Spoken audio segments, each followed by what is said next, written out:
Olá, graça e paz do Senhor, seja bem-vindo a esse canal.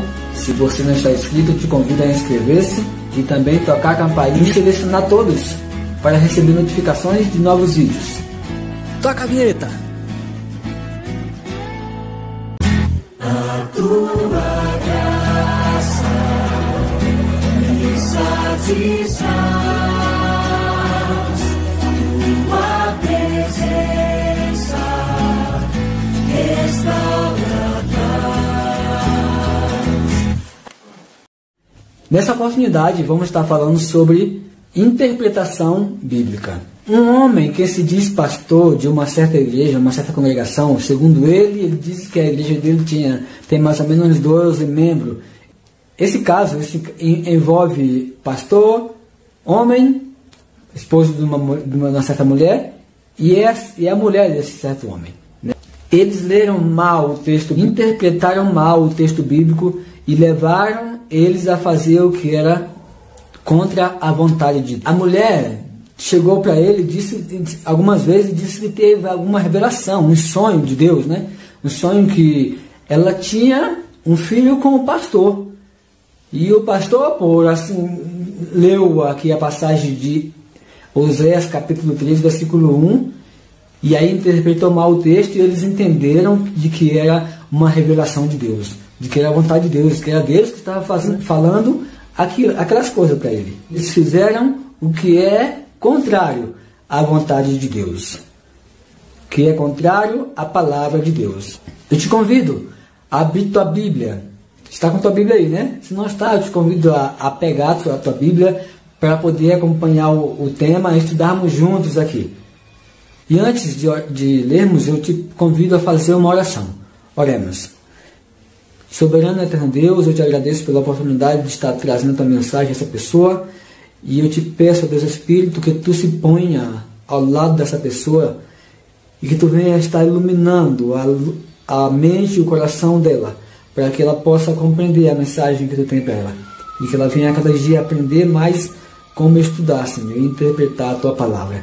Em nome de Cristo eu te peço e te agradeço. Amém. Vamos ler João capítulo 5, versículo 37 e versículo 39. Aqui são as próprias palavras de Cristo, que diz assim: O Pai que me enviou, esse mesmo é que tem dado testemunho de mim. Vocês nunca ouviram a voz dele, nem viram a sua forma. Vocês examinam as Escrituras porque julgam ter nelas a vida eterna, e são elas mesmas que dão testemunho de mim. Devemos estudar e interpretar a Bíblia. Como estudar e interpretar a Bíblia? Necessidades. Vamos conhecer 7 passos que necessitamos seguir de como estudar e interpretar a Bíblia. Como vimos no versículo principal, versículo-chave, o personagem principal da Bíblia é Cristo. De toda a Bíblia é Cristo. A Bíblia é dividida em 2 partes, Antigo e Novo Testamento. O Antigo Testamento fala o que Cristo vinha nessa terra fazer por nós, por mim e por ti. O Novo Testamento fala sobre o que Cristo fez, o que Cristo está fazendo e fala sobre a sua volta para buscar o seu povo. A Bíblia contém 66 livros, 39 no Antigo Testamento e 27 no Novo Testamento. Escrita em 3 idiomas, o Antigo Testamento foi escrito em hebraico e algumas partes em arameu, e o Novo Testamento foi escrito em grego. Existem traduções da Bíblia complicadas, outras mais compreensíveis. Eu te indico a buscar aquelas versões que se acercam mais ao texto original. No Brasil, acostumamos usar mais a João Ferreira de Almeida. Podemos dizer que a Bíblia também é dividida em leis, que são os primeiros 5 livros da Bíblia por Moisés, Gênesis, Êxodo, Levítico, Número, Deuteronômio. Aí está a base de toda a Bíblia, esses 5 livros, que é muitas vezes que a Bíblia se refere à lei, se refere a esses 5 livros. Esses 5 livros escritos por Moisés. É a base de toda a Bíblia.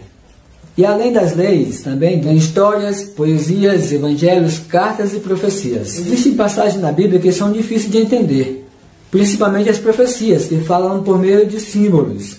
São mensagens figuradas. não se entende como se lê, mas tem outras passagens também que são difíceis de entender. Por exemplo, Pedro, falando sobre os escritos de Paulo, ele disse que Paulo escreveu segundo a sabedoria que Deus lhe deu e que tem alguns de seus escritos que são difíceis de entender e que muitas pessoas torcem o texto bíblico para a sua própria perdição. Isso está em 2 Pedro, capítulo 3, versículo 15 e versículo 16. Isso acontece muito com quem não quer aceitar a palavra de Deus, com quem não quer fazer caso ao texto bíblico. E Cristo, falando sobre a Bíblia, ele disse que é um erro ignorarmos a palavra de Deus. Mateus capítulo 22, versículo 29. Agora vamos para a primeira necessidade. Orar pedindo orientação divina. O apóstolo Pedro, uma certa vez falando sobre a Bíblia, ele disse que o testemunho que eles tinham não vinha de fábulas artificiosas, mas da palavra profética. Que as escrituras não são de interpretação privada, que a profecia não foi trazida por vontade humana, mas que os homens santos de Deus falaram e escreveram sendo inspirados por Deus. 1 Pedro 1, 16 a 21. A Bíblia não é um livro comum, não é apenas um livro, não é um livro qualquer, é um livro divino. Foi escrito por homens, mas foi inspirado por Deus. Isso faz da Bíblia um livro especial. É por isso que nós mais ainda precisamos orar, pedindo orientação divina. Somos seres humanos pecadores. As Escrituras Sagradas são divinas.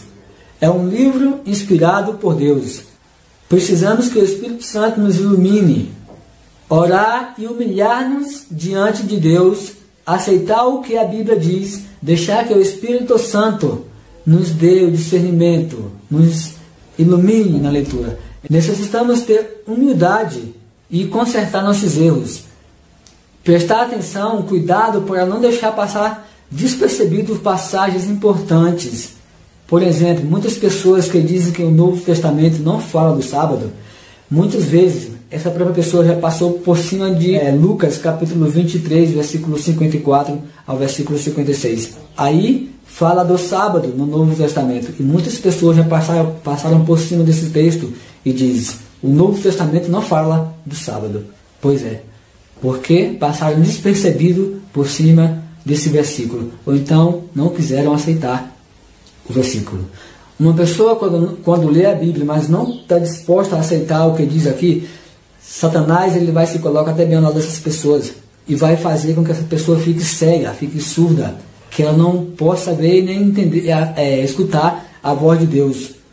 E aí vai passar por cima de textos importantes e não vai ver a mensagem que Deus tem para ela. Um grande problema também na hora de interpretar a Bíblia é nossas ideias preconcebidas por nossa educação, nosso ambiente, cultura, até mesmo nossas religiões. Devemos deixar isso de lado, abrir a mente e o coração para entender a mensagem que Deus tem para nós. A mensagem que Deus quer nos passar. Esse foi o primeiro passo. Orar, pedindo a orientação divina, a orientação de Deus. Segunda necessidade. Escudrinhar as Escrituras. Vamos ler João capítulo 5, versículo 39 e Atos 17, 11. Examinais as Escrituras, porque vós cuidais ter nelas a vida eterna, e são elas de que de mim testificam. Ora, estes foram mais nobres dos que os que estavam em Tessalônica, porque de bom grado receberam a palavra, examinando cada dia as Escrituras, se estas coisas eram assim. A palavra escudrinhar vem do grego euraniate, que é traduzido também como buscar diligentemente. Buscar diligentemente, grafais, que é igual a Escrituras. É o que Cristo disse: buscar diligentemente a palavra de Deus, as Escrituras, porque ela fala de mim. Foi o que Cristo disse. A Bíblia nos apresenta a salvação. A Bíblia nos oferece a vida eterna através de Cristo. Assim como essas pessoas de Atos, capítulo 17, versículo 11, nós também precisamos e devemos buscar diligentemente a palavra de Deus, as Escrituras, examinar as Escrituras. Precisamos conhecer por nós mesmos as razões da nossa fé. Se lemos um texto que nós não estamos compreendendo, buscamos outras passagens que possam nos falar sobre esse tema. A Bíblia é um livro que ela mesma se interpreta. Antigo e Novo Testamento se complementa, se confirma.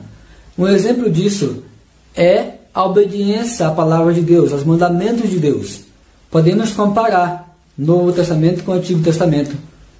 Por exemplo, Êxodo 20, versículo 1 a 17, com Apocalipse capítulo 14, versículo 12. Deuteronômio capítulo 32, versículo 45 a 47, com 1 Timóteo capítulo 3, versículo 16 e 17.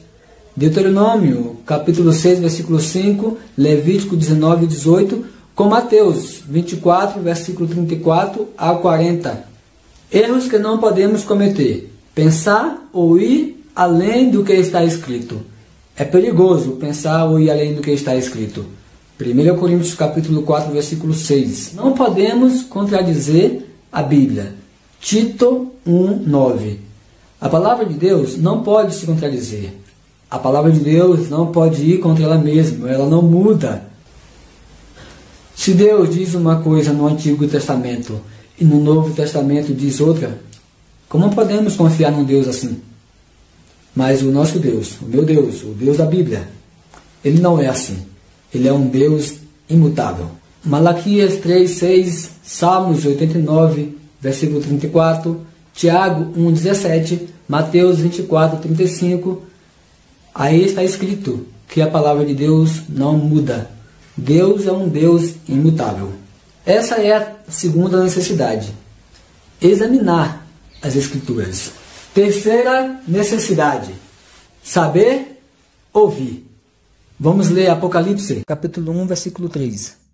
Bem-aventurado aquele que lê e os que ouvem as palavras desta profecia e guardam as coisas nela escritas, porque o tempo está próximo. Está escrito: bem-aventurado os que ouvem, né? É uma das bem-aventuranças que está aí em Apocalipse 1:3. Bem-aventurados os que ouvem. O sinônimo de ouvir é dar atenção. Essa é uma das importâncias de irmos à igreja. Escutar o pastor, o pregador, abrir a palavra de Deus. Ouvir no rádio, assistir a vídeos que falam sobre a Bíblia, ouvir outras pessoas. Tem gente que não sabe ouvir, só quer falar, mas não aceita ouvir. Muitos se vão perder por não saber ouvir. Saber ouvir é muito importante para aprender mais da Bíblia. Que bom que você está ouvindo aí. Paulo, nas cartas a Romanos, escreve: a fé vem pelo ouvir a palavra de Deus. Então, ouvir é muito importante. Saiba ouvir. Esta é a terceira necessidade: saber ouvir. Quarta necessidade: entender a mensagem a que se refere.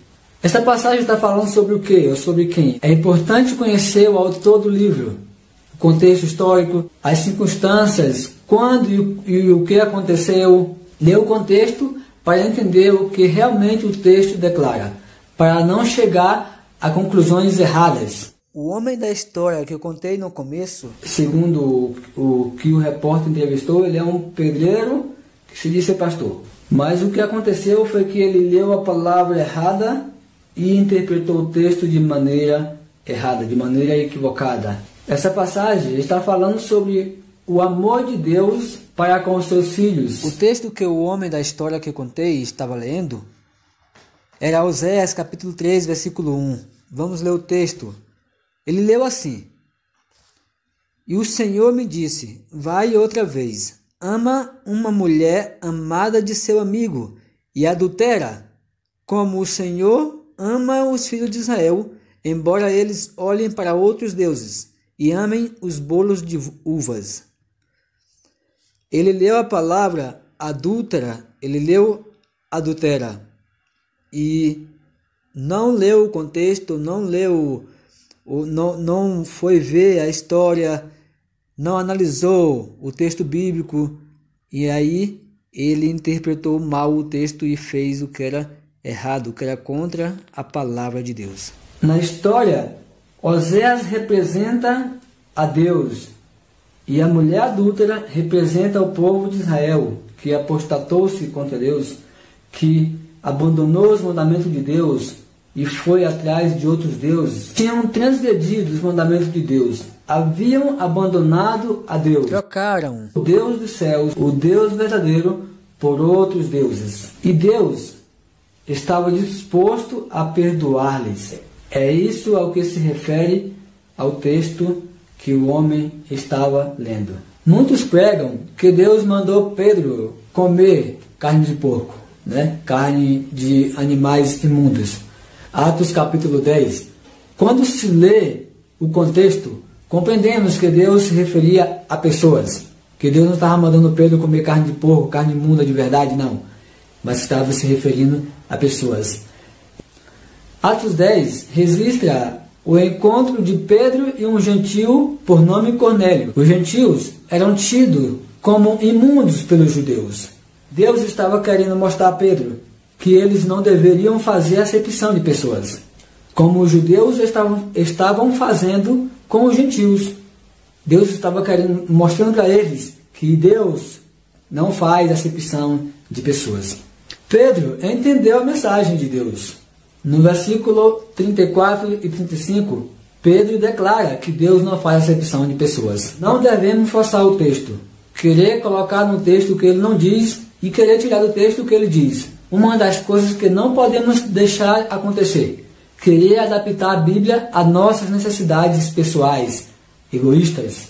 Por exemplo, a vinda do Messias, Cristo. O Antigo Testamento fala qual era o propósito de Cristo ao vir nessa terra, que era morrer para salvar todos aqueles que crê em Deus, que crê na graça de Cristo. João capítulo 3, versículo 16. Mas o povo de Israel, os judeus, queriam e esperavam o Messias que o libertasse do governo romano. E quando o Messias, o Salvador, chegou, eles não compreenderam, não entenderam a sua mensagem e seu objetivo. Lucas 24, versículo 36 a 39, está escrito que eles estavam decepcionados com a morte de Cristo, sendo que o Antigo Testamento fala tudo sobre o que o Salvador ia passar, o que ia acontecer com Cristo. E Cristo, o Salvador, falou muitas vezes para eles que era necessário que ele morresse e no terceiro dia ressuscitasse.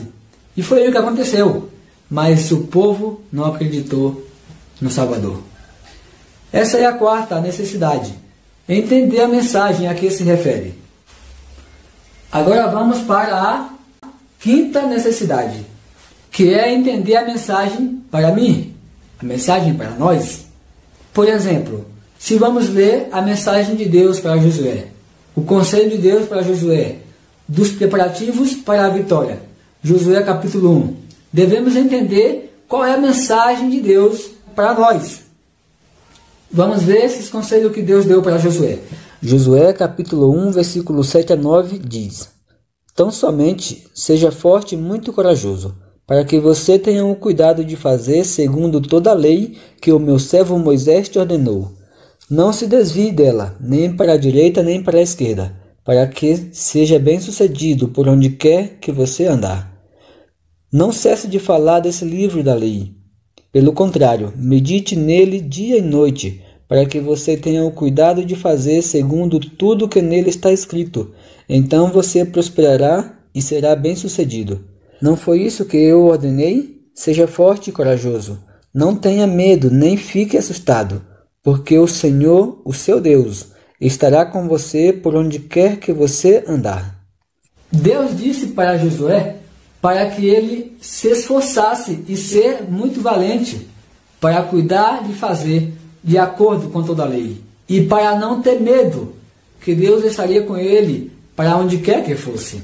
A mensagem de Deus para nós também é essa. Não serve só para Josué, serve também para nós. É o desejo de Deus para nós, Devemos nos esforçar e fazer tudo de acordo com a lei. Deus diz que estaria com Josué para onde quer que ele fosse. E é assim com todo aquele que segue a sua palavra, que obedece aos seus mandamentos.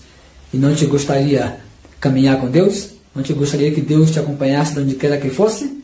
Então, obedeça a sua palavra e Ele te acompanhará de onde quer que tu vayas. Esta foi a quinta necessidade: entender a mensagem para mim. Sexta necessidade: o que devo fazer? Lemos que Deus disse para Josué que ele deveria esforçar-se e ser muito valente e corajoso, tendo cuidado de fazer de acordo com toda a lei. Nós também devemos ser assim: nos esforçar e ser corajoso para cuidar de fazer conforme toda a lei de Deus. É isso que nós devemos fazer: obedecer a palavra de Deus, seguir a palavra de Deus. Depois de ler uma passagem, eu devo saber o que devo fazer. Esta foi a sexta necessidade. O que devo fazer? Sétima necessidade: meditar na leitura. Deus disse que Josué deveria ter o livro da lei e meditar nele todos os dias. Nós também devemos ter o livro da lei de Deus na nossa casa e meditar na leitura da palavra de Deus a cada dia. Meditar é pensar cuidadosamente, com atenção e cuidado. Refletir, se concentrar. Precisamos reservar tempo para a leitura da palavra de Deus. Todos os dias devemos ler a palavra de Deus dessa maneira. Tê-la sempre como a coisa mais preciosa na nossa casa, a palavra de Deus. Salmo 119, versículo 97, o salmista diz: como amo a tua lei, Senhor. Todo dia é ela minha meditação. Esta é a sétima necessidade: meditar na leitura. Conclusão de como estudar e interpretar a Bíblia. Necessitamos orar pedindo orientação divina, examinar as Escrituras, saber escutar, entender a mensagem a que se refere, entender a mensagem para nós. O que devemos fazer? Meditar na leitura. Não tenha medo de ler a Bíblia. Ela é uma bênção para nós. Ninguém se perderá por causa da Bíblia. As pessoas vão se perder por não aceitá-la. O objetivo da Bíblia é levar-nos à salvação, que é a coisa mais preciosa, é o que nós mais precisamos, é o mais importante para nós, a vida eterna. E foi o que Cristo disse no primeiro texto que lemos: examinai as Escrituras, porque julgais ter nela a vida eterna, e são elas que dão testemunho de mim. A Bíblia nos oferece a salvação. Eu finalizo lendo o Apocalipse, capítulo 1, versículo 3. Bem-aventurado aquele que lê, e os que ouvem as palavras desta profecia, e guardam as coisas nela escritas, porque o tempo está próximo. Aí está escrito, né? Bem-aventurado o que lê, o que ouvem, os que guardam as palavras dessa profecia. E você não quer ser uma pessoa bem-aventurada? Então, guarde a palavra de Deus. Cristo disse que as Escrituras falam dele, apresenta a vida eterna. Quer ter a vida eterna? Você quer fazer a vontade de Deus? Vai ler e ouvir e guardar a palavra de Deus? Se for o seu desejo, diga sim ao Senhor, a Deus. Sim, Senhor, eu aceito. Sim? Se for essa a tua decisão, permita-me fazer uma oração por ti. Vamos orar. Grandioso e eterno Deus, te agradecendo, Senhor, pela tua palavra, por podermos, Senhor, ler as tuas palavras, Senhor, por podermos entender qual é o teu desejo para nós. Obrigado porque tu deixou um livro que nos apresenta a vida eterna. E te peço, Senhor, que tu venha estar com essa pessoa que está ouvindo essa mensagem. Senhor, que tu venha cuidar dela cada dia, proteger, guardar, conduzi-la nos teus caminhos. Ajuda, Senhor, ela cada dia a ouvir a tua palavra, ler a tua palavra e guardar a tua palavra, Senhor. Em nome de Cristo, amém. E se você gostou do vídeo, se a mensagem foi útil para ti, dá aquele like. E se não se inscreveu, esse é o momento de se inscrever e tocar a campainha, selecionar todos para receber notificações de novos vídeos. E fique à vontade para compartilhar também os vídeos.